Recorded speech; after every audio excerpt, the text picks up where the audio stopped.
Hello and welcome to John in Theory. I am John Negroni, and I'm so excited this week to talk to you all about Sundance 2021. I'm so sorry I have been away. I haven't streamed all week, and that is because the Sundance Film Festival, one of my favorite things that I ever get to do every year, just happened, and it was a very unusual festival, which is why, as I've kind of made clear, if you're seeing the headline for this, it wiped me out. I don't know if any of you have been following what's been going on with the film festival this year, but it is a doozy, and I'm gonna kind of go through it. And I'm sure some of you are kind of wondering what are some of my favorite films, and I'm here to say off the bat, I'm not gonna get too in depth on what I think of different films. I might mention a few, of course, but the reason I'm not doing that is because I'm still preparing for a full Sundance recap that I'm going to be doing on Cinemaholics this weekend. So if you follow my podcast, Cinemaholics, that's on all the podcast apps like Spotify, Apple Podcasts, what have you. You can check that out. And then, of course, we're going to stream that, I believe, on the Cinemaholics YouTube channel. I believe we're going to do that. So that should be good. But yeah, no, Sundance just kind of destroyed me. And the reason is because I mentioned before, I've done Sundance several times now. This is my third.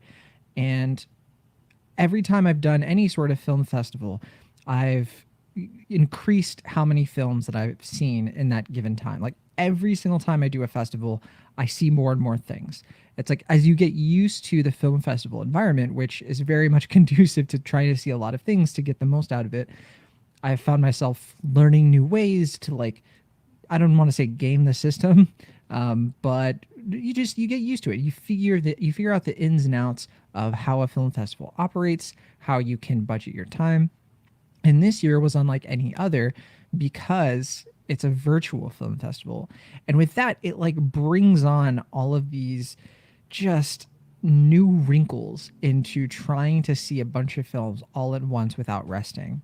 So what do I mean by that? I'm kind of showing the graphic here, but I'm going to switch over to my Letterboxd account. Please follow me on Letterboxd if you have a Letterboxd. I would love to follow you as well. But here you'll see my movie diary. These are all the films that I saw at Sundance, and it goes down to here. So I saw 38 films, and I think there's a couple on here I haven't even logged yet. But starting here with Searchers, that was technically the first one that I saw. I saw it as a screener right before the premiere, which is this film here, Coda. And so, yeah, 38 films, and that was in between Thursday evening and yesterday evening, which was Wednesday. So, yeah, about 7 days. And my goodness, it was, not even 7 days. It was quite a lot. It was quite a lot to do. And I want to say last year I think I did still see a lot of films last year around the same amount. But what's different this year is when you see things virtually, there's even more flexibility. You're able to get up and just start watching movies and marathon them all day. When you're actually at Sundance in Park City, what ends up happening is you show up and you have to drive to different theaters. You have to wait in line. There's a more in-person experience. There's a lot of events that you can go to. It's a lot harder to get into premieres. Since I had a standard press pass for this, I was able to reserve ahead of time and everything. But also there was just we would watch a film that had a premiere time, and then I'd be in all these group chats and people would be like, you got to see this film too. And I'm like, okay, well, I got to see this. So I would literally start another film right after that had just premiered because there were these 4-hour time windows when something premiered. And so it was just endless, movie after movie after movie. And it really wiped me out. And not only did that experience wipe me out, but these movies wiped me out too. So you can kind of see I have kind of ratings all over the place. The festival started off pretty strong with this film here called Coda. So I'm going to blow it up real quick here. You can kind of see my review of the film and just a small snippet of my review. And Coda was a really personal film for me. This was the first review I wrote for the fest. I guess that's not technically true. It's the first review I wrote that came out. I'll put that much. But yeah, I sat with this movie, and it's about Coda means child of deaf adults. And this is a big old crowd pleaser. I think a lot of people are going to really enjoy it. It's going to Apple TV later this year. And I think what people are going to like about it a lot is the just like it's funny, but it's also got really good drama. It's a story that a lot of people like are going to be able to connect with, even if they've never experienced like being in the deaf community or knowing people in the deaf community. As a bunch of you know already, I'm deaf, so like, and if you, by the way, if you say that you're deaf, like lowercase d, that doesn't mean you're completely deaf necessarily. It means that your hearing is like it can be very highly impaired. In my case, if I like take these off and I don't have these hearing aids right here, I can't hear. Like I literally like it has to be like right in my ear. But yeah, like it's like wearing like two pairs of noise canceling headphones at all times is what it's like for me. And without hearing aids, like I can't carry on conversations with people. It's funny because like the first time I ever noticed that like my hearing was really getting to a place where it wasn't really working anymore was in a movie theater, because I was be in this theater and like I would like be trying to, I think it was like Doctor Strange 2016. I could not tell what the characters were saying. It was freaking me out. And people were like, I could hear it just fine. Like, yeah, I know exactly what they just said. And yeah, it was very distressing. It's not fun. And movies like Coda, like, I'm enjoying this like renaissance of deaf movies, or like movies about like deaf people. This main character isn't deaf. Her parents and her brother are, and it's a sweet movie. I hope a lot of people check it out. It's definitely one that I've been thinking about even 40 movies later. But yeah, so Coda was good, but like I said, I don't want to get too in depth on a lot of these films. There was a lot. If you haven't caught up with Sundance before, Sundance is like where the best documentaries tend to happen. Some of the best documentaries of the entire year premiere at Sundance tends to be the case. And this year, no exception. I think the documentaries were really strong. There's a few that I really, really liked. My favorite one was one of the last ones I saw, which is this one here, Summer of Soul, or When the Revolution Cannot Be Televised. This is the Questlove doc. My goodness, it was so fantastically good. It's just like this summer music festival movie that was fantastic. I also really enjoyed the very last doc I saw, which was President, which is about this election that happened in Zimbabwe in 2018.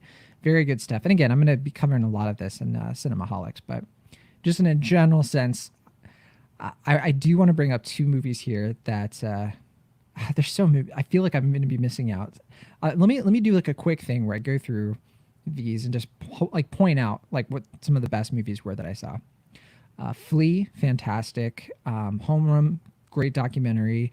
John in the Hole, I liked a lot more than other people did. I'm a kind of a hesitant champion of that movie.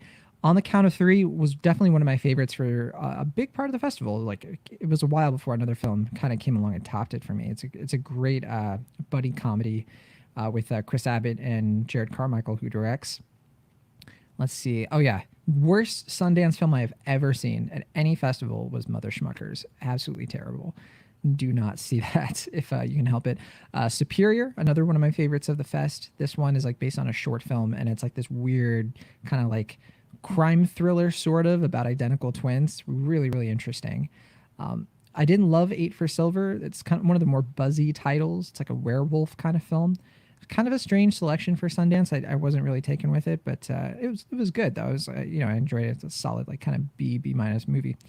Let's see, Together, probably my favorite comedy out of all of these. It was very great. This is the one with Ed Helms, and I forget the actress's name. This one was unique too because it was a really great comedy. It was really sweet. It was about a surrogate who like becomes friends with the guy that she's being the surrogate for. What was interesting about this film was that it was played by a transgender actress, but like she was playing the role as like a cisgender woman, and we don't see that too often. And I thought that was really cool. I thought that was like a nice, opening of a door of like, like trans women can play these roles too. If cisgender women get roles as trans women, then why not do that too? Let's see. Yeah, there was a string of movies here that I just did not like that much, but were okay. Jockey was good. I thought that was a really solid movie. The Sesame Street documentary was a good watch. And then Wild Indian, one of my favorites of the fest. Probably the best directed film I saw. One of the best performances. That film, I don't know if it's going to be on a lot of people's radar, but I hope it makes its way. For most of the festival, my favorite film was probably Judas and the Black Messiah. This one you're going to probably be hearing more about, like with reviews and more people are going to be seeing it. But this is the one with Daniel Kaluuya and Lakeith Stanfield, and it is a triumph of a film. I was absolutely gripped by it. Couldn't take my eyes off the screen. I mean, Lakeith Stanfield acting like one of his best roles to date, and that's obviously saying a lot. So yeah, this one, I'll be shocked if it doesn't get like Oscar noms based on. I think it hits the eligibility fine because it premiered. I don't. This isn't the premiere for the film. Okay, Try Harder was one of my favorite documentaries, by the way. Not my favorite, but really, really good one. Kind of close to home because it takes place in San Francisco. Yeah, some good docs here. Misha and the Wolves was solid. Let's see. My Name is Paul Murray. Very good doc. And then, okay, here are my absolute favorites, though. Crypto Zoo. One of the best animated films I have seen in years. I would say that this was my favorite animated thing since probably Spider-Man Into the Spider-Verse. I loved it more than Soul. I loved it more than Onward. All of it. And it's a weird movie. I'm going to say this, like, I'm sure some of you hear that and you're like, wow, okay, John liked this more than Soul. I'm going to watch Crypto Zoo and I'm going to love it too. That might not happen because this one is a weird movie. This is a watch the trailer, and it doesn't even have a trailer, but I assume like the trailer will help you determine if this is your speed. For me, it absolutely was. This was such a gorgeously animated. It's so creatively animated. We talk all the time about how some animated movies are creative with like just the fact that like they're photorealistic or the animation itself is really energetic and it's really jaw-dropping and all that stuff. This is just artistically, creatively animated. They do so many set pieces and there's so many ideas and how like this film, which is full of like things called cryptids, which are like mythical creatures, are like interacting, and like, my gosh, the art direction in this is just, it's unlike anything I've ever seen in any movie. And I was obsessed with it. Still obsessed with it. It's a really, really cool movie, and I hope people like it as much as I do. I have a feeling that might not be the case. Like, I mean, I'm kind of looking at my letterbox, and some people did not like it at all. I'm seeing like 2 stars, 2.5, and stuff. It is not everybody's jam. This review from Amanda the Jedi, who she's been on Cinemaholics before, said Jurassic Park on acid. Very, very accurate. So yeah, I think those of you who know that it's for you know it's for you. But then this movie here, this last movie before I'm gonna leave you all, this is the reason I'm wiped out. This movie is the reason that I'm so glad that I ended Sundance with this. This was the last narrative film I saw, because the last film I saw technically was President, which is a documentary. But this one is One for the Road, which best film I've seen in years. Like, it is one of my new favorite films. And where to begin? The first place I'm going to begin is, like, I understand this is a very me thing. I've already seen some reviews for it, and I kind of went into it with low expectations. I didn't think that it was going to be as good as I, determined it to be for myself. But absolutely 100%, I was just completely swept into this film. It is a Thai film from director Bas Punpira, who made one of my favorite films from a few years ago, 2017's Bad Genius, which I believe is on Netflix. That is a must-watch as well. I love Bad Genius. It's this really fun, like, energetic movie about a girl who is like, it's kind of like a crime caper, but it's like these teenagers in Thailand who are trying to like cheat on tests, and it's brilliant. It's just so endlessly entertaining. This movie is about a group of a pair of estranged friends. One of them comes back home from New York, and he finds out that his like former roommate slash best friend, he has leukemia, and they go on a road trip across Thailand to say goodbye to certain people. But the thing is, he's trying to keep his cancer a secret. And this is like an epic romantic melodrama. And the reviews I've seen for it have said, well, One for the Road, it's sappy, it's sanguine, it's emotionally like melodramatic in like a bad way. Like, people just didn't get swept up in it. And for me, I was happy sobbing at the end of this movie. Like I was literally sitting there, one of my favorite movie endings in years. And I was sitting there looking at the screen, hearing the music, looking at what the characters are not, there's no dialogue, just how they're sort of reacting. And I just found myself like sobbing. Like I just, it's weird because I don't usually cry like that in movies. It happened recently though. It's been a month for me. The movie Our Friend did this to me too, but this was even more than Our Friend. Um, yeah, it's so crazy. My strongest like emotional reactions to films in my probably my adult life in the last like 12 years I've been an adult. I've been in the same month. How weird is that? Maybe that says more about what I'm going through right now in my life. Probably. But yeah, no, One for the Road. I have no idea if this movie's going to hit people the way it hit me. I don't know if it will. I just know that I love this director. I absolutely love how he tells stories and how he like weaves characters in with like these setups and payoffs and just like lyrical storytelling. I mean, this thing has like the best needle drops. I mean, it's a Thai film, but like there's a lot of like American music, and I just don't want to. I don't want to say too much because I worry that like I say all this, I'm gonna hype people up, and they're gonna see it, and they're gonna be like, John's nuts. He just doesn't. He doesn't know movies, which is probably true. But that said, One for the Road. If I had seen this in 2020, it would have been my favorite film of the year. If I had seen this in 2019, favorite film of the year. 2018 as well would have been my favorite film of the year. This is my favorite film in years. Like I would have to go back to maybe like 2014, 2015 to find a film as much as I love as this one. And I'm saying that as somebody who watches hundreds of films a year. So I'm this was a good Sundance. I'm gonna say I was really nervous like as Sundance was progressing. There were not a lot of strong films at first. Like they were good films. Like Coda was good, and I liked Homeroom and Flea was good, and I was like, okay.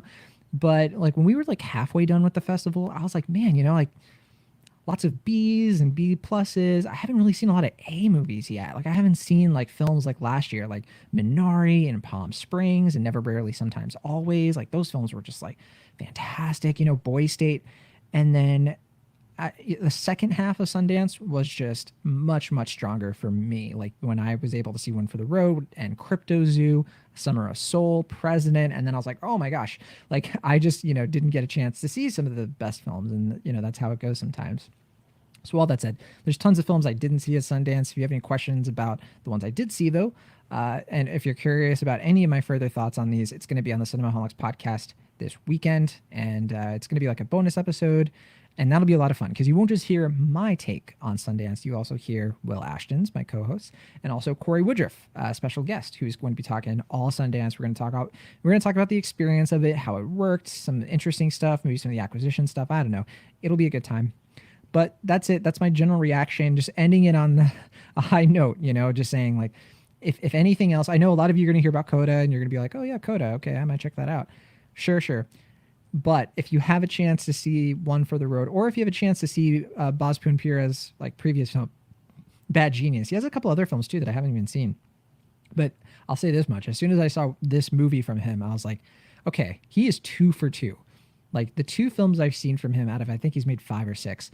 Those films have been some of my favorite films in their respective years. So I don't know. Apparently, I need to do some catch up myself. But okay. That's it for me. I'm glad to be back. We're going to go back to the stream thing, and we're going to be talking all kinds of stuff. I have all kinds of Pixar stuff to talk about. There's some Disney things. We got WandaVision popping off. I mean, it's going to be fun. As always, if you have any ideas or requests for topics you want me to cover on stream, hit me up in the comments or hit me up via email, johnandtheory@gmail.com. I will, of course, be happy to respond in kind.